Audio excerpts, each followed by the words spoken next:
Assalamualaikum warahmatullahi wabarakatuh.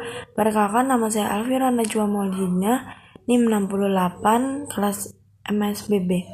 Di sini saya akan menjelaskan tentang makrofita bentik, yaitu Assalamualaikum warahmatullahi wabarakatuh.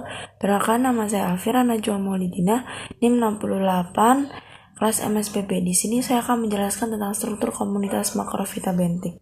Di sini pada review jurnal pertama saya mengambil judul Struktur Komunitas Makrofita di Sungai Embau, Kecamatan Hulu.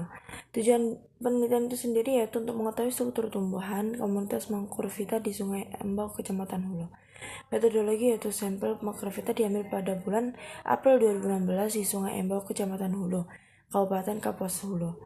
Identifikasi dan analisis parameter lingkungan dilakukan di Laboratorium Peristan Pontianak dan Laboratorium Zoologi jurusan Biologi Fakultas Matematika dan Ilmu Pengetahuan Alam di Universitas Tanjung Pura Pontianak.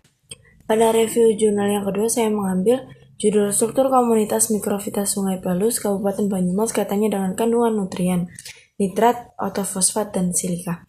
Tujuan penelitian itu sendiri yaitu menunjukkan bahwa komposisi mikrofita plankton ini terdiri dari 34 spesies dengan kelimpahan 41.637 in. Sedangkan mikrofita bentik terdiri dari 54 spesies dan kelimpahan 89.908 in. Tingkat komunitas mikrofita bentos Sungai Pelus memiliki keanekaragaman sedang dan tidak ada spesies mikrofita bentik yang mendominasi.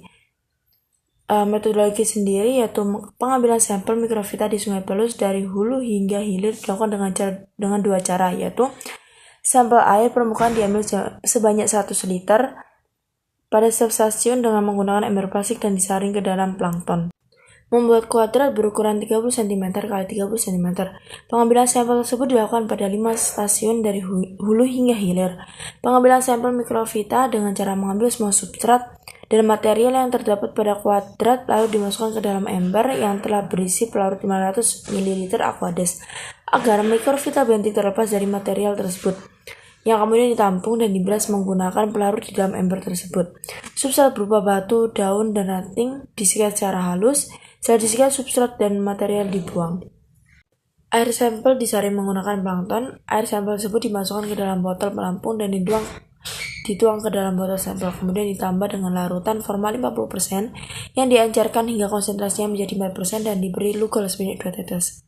Hasil dari pembahasan yaitu konsentrasi nitrat di Sungai Pelus yang berkisar antara 0,16 sampai 1,34 mg.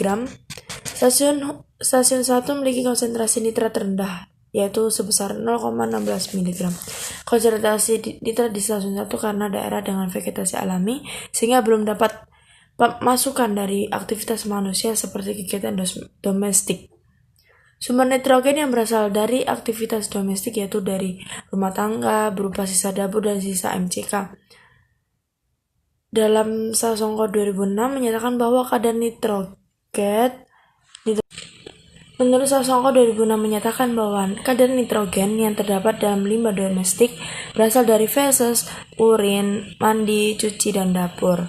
Kesimpulan yaitu struktur komunitas mikrofita bentik didapatkan komposisi sebesar 54 spesies dan kelimpahan sebesar 52.449 in. Tingkat komunitas mikrofita bentik Sungai Pelus keanekaragamannya sedang, tidak ada jenis mikrofita bentik yang mendominasi, dan individu antar jenis tidak tersebar secara merata di setiap stasiun. Pada review jurnal ketiga yaitu saya mengambil struktur komunitas perifiton pada makroalga Ufalactura di perairan pantai Ullewe. Di sini tujuan penelitian yaitu untuk mengetahui struktur komunitas perifiton yang terdiri dari kelimpahan, indeks keanekaragaman, indeks keseragaman, indeks dominasi, serta menghitung luas tutupan makroalga ulfa.